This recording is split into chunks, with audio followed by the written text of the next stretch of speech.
There we go. Yep. Get him.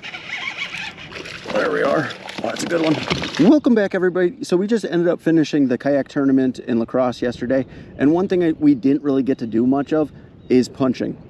We did a little bit, and I ended up catching a couple fish, but punching has quickly become one of my favorite ways to catch bass, you know, besides frogging. So we're going to go out and do that today. I'm going to go ahead and give you all the limited knowledge that I have about punching, and if it's something that you haven't ever done, I would highly recommend it because it's crazy fun.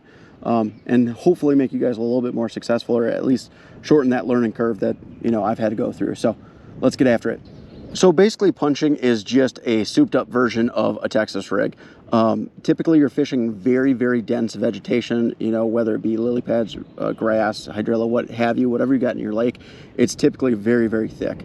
And a Texas rig doesn't do the greatest of getting through there. So you have to kind of beef everything up.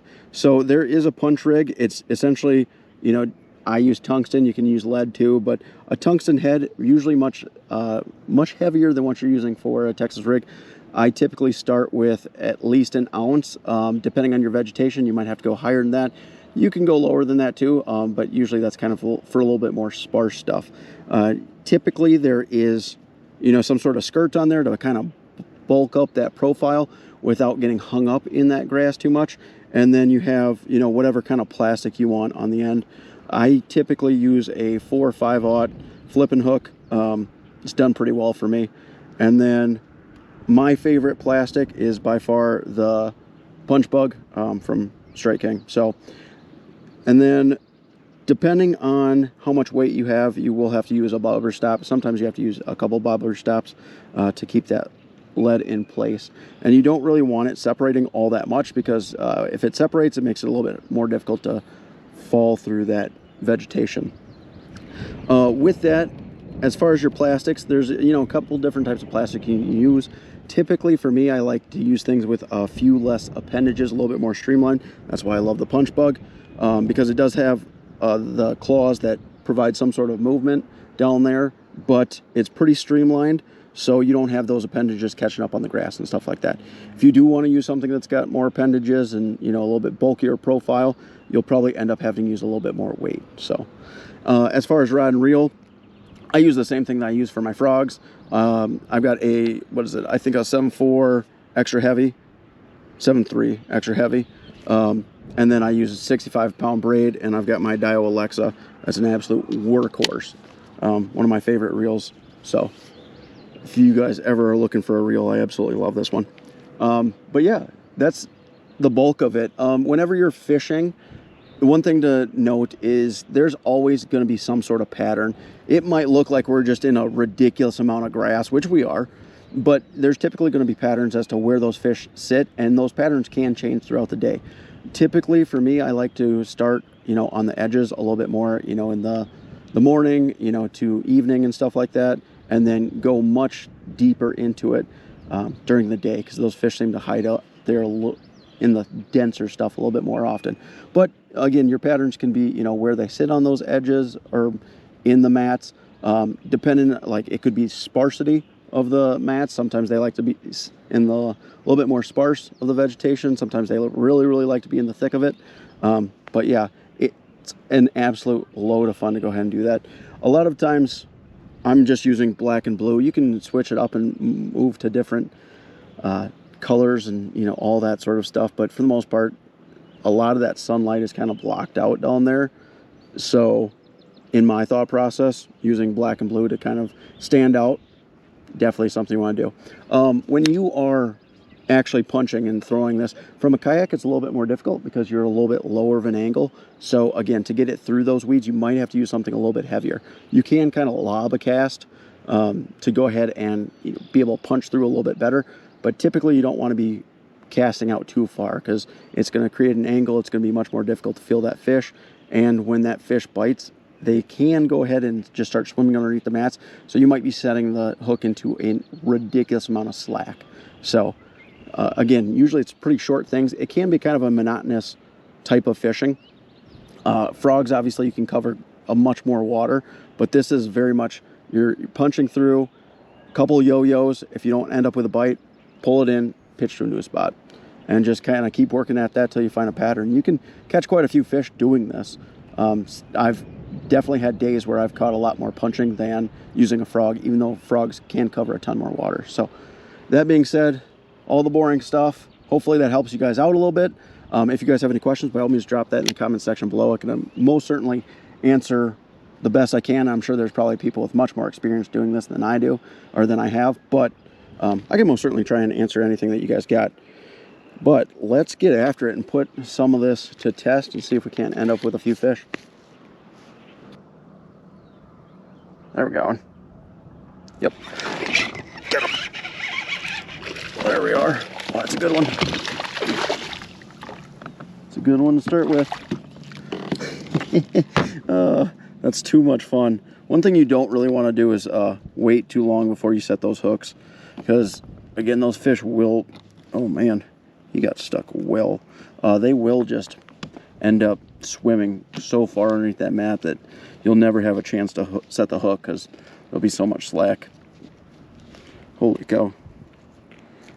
He got stuck.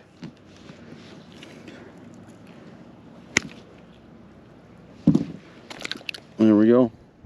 Probably 2 3/4, almost 3 pounder. Not a bad one to start. Gotta put everything back together. Bobber stops everywhere. I fished that first place for probably 5 minutes and didn't have a bite, so decided to come a little bit closer to open water, and first punch, and there she was. So that might be our pattern for today. Got one.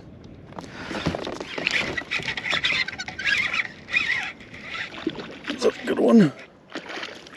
That is, that's not a bad one.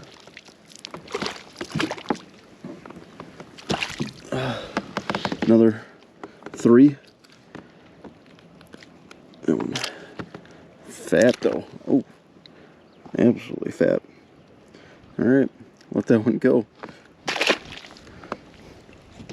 We're on about a 3 pound average right now. Definitely could have dealt with some of those the other day in La Crosse. There's another one. Oh, missed him. Oh, almost in the same spot as the last one. Got one. I saw all the grass move.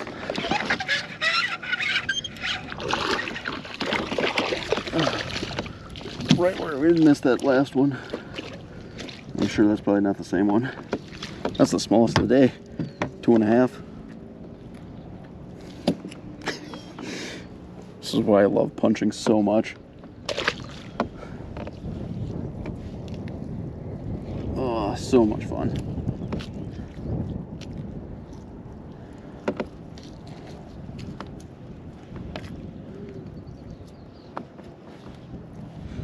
See if there's not a third one in that same spot.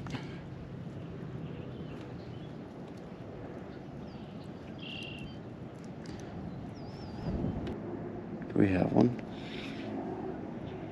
Nope. I feel like one smoked it on the way down and let it go.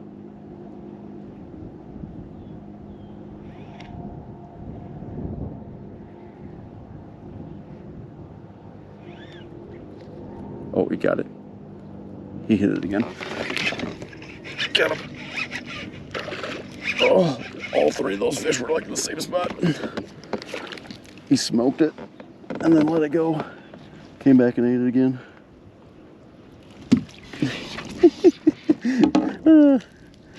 It's another good one. And again, I can almost guarantee you, if you were throwing a frog, you would not have caught all 3 of those fish. We'll let that one go. We might weigh him. Now we'll let him go. Not big enough. Yep.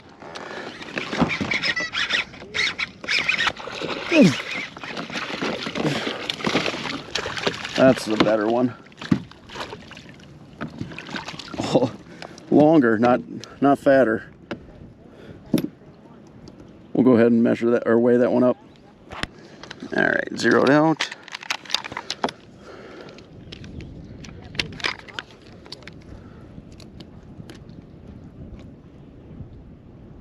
A little bit over 3. Oh, 3 on the dot actually. That one's a little bit longer, but not as fat as the rest. So I bet all of them have probably been right around 3. That one's just a little skinny. Probably should be 3.5 if it was like the rest. Another one.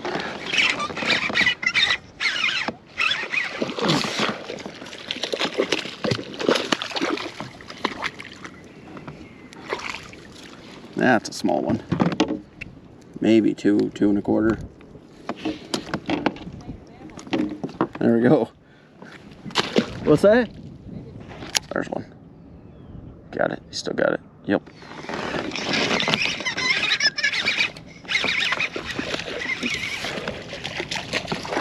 Little guy.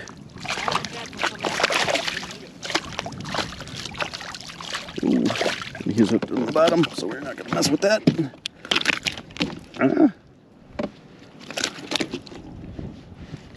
There we go. Little one. 2.25. Ooh. Same spot.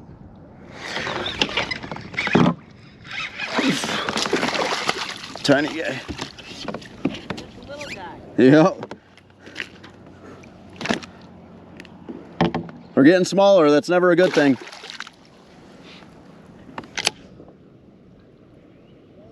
Oh, got one. Matt's moving. That's great. Not a big one. Oh, we lost him. We brought him up to the surface and must have skin hooked him or something. Oh man.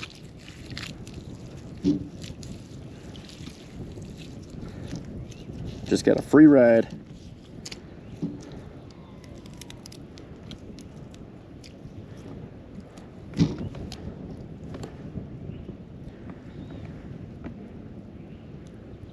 See if there's another one in there. There's another guy out here fishing with frogs, and he said he hasn't had a bite. And again, I think personally with punch rigs, I think you have so much a better opportunity because they seem less I guess finicky as far as like bite windows and when they'll eat a frog versus a punch rig. It seems like they'll always eat a punch rig. I definitely like catching them on frogs, absolutely, but it seems like they're just so much more apt to eat this. I mean, it's basically like a jig, and it's so much easier to catch fish in all weather conditions on a jig than is a frog. But I think this would be an absolutely phenomenal bait to use as like a 1-2 with a frog. Obviously a frog you can cast much further, so this is kind of limited in its application, but if you have a blow up or something like that close by on a frog, throwing a punch rig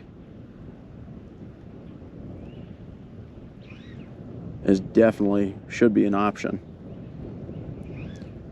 We'll search for one more fish, hopefully a good one, and then probably call it a day.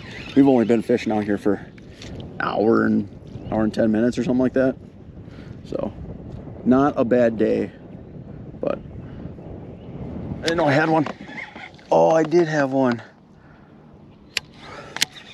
I was reeling up and he like ate it as I was like reeling it. That was weird. Never felt him. I just saw the wake underneath the mat. Never even set a hook into him. He was sitting right underneath the kayak. I highly doubt we'll get him to bite again, but guess you never know.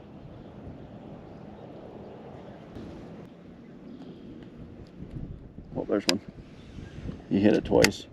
Yep, he's got it. Oh man, we missed him badly.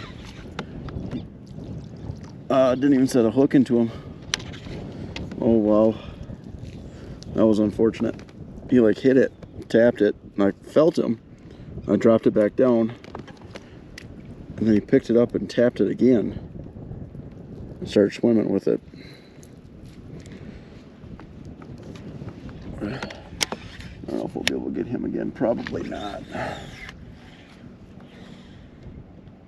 Oh, I take it back. Smoked it. He's got it. Got him. Oh, no. Is this the smartest fish in North America? What are you doing? That time yep, that time we stuck him a little bit. So he will probably not eat again. But there's a chance that there's multiple in that little spot. So let's get it back in there quick before they all leave. See if we can't not botch the next one. Right, that same hole.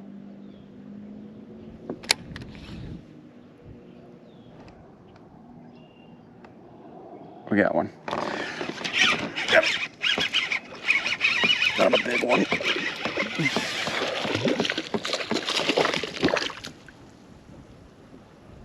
A small one. Probably another. I don't even know if that one's gonna go 2. One. Yeah, that's definitely not 2. 1.5, maybe 1 3/4. Tiny little mouth, but that'll be the last one for today. We botched a couple before that were definitely felt like bigger fish, but that is it for today. Again, if you guys have never punched before, which living in the north, I'd only seen it on TV and people, you know, doing it down in Florida and stuff like that. So if you have a lake with a bunch of mats and stuff like that, or real dense vegetation, do not be afraid to try it. It's so much fun. And again, the other guy that was out here was throwing frogs for about the same time I was out here punching, and he hadn't had a bite. So I don't know how many we caught. I think it wasn't quite 10, maybe like 7, 8, something like that. But this is so much fun to do, and I mean, you don't need much different tackle than, you know, what you're using for frogging. So as I hope you guys like the punching videos, because I love doing it, and we're definitely gonna be doing a lot more of it. But if you guys have any questions again, or, you know, any recommendations, advice, what have you, by all means drop that in the comment section below. If you guys like the video, if you wouldn't mind liking, and as always, if you want to see more videos like it, if you wouldn't mind subscribing, that'd be greatly appreciated also. Until next one.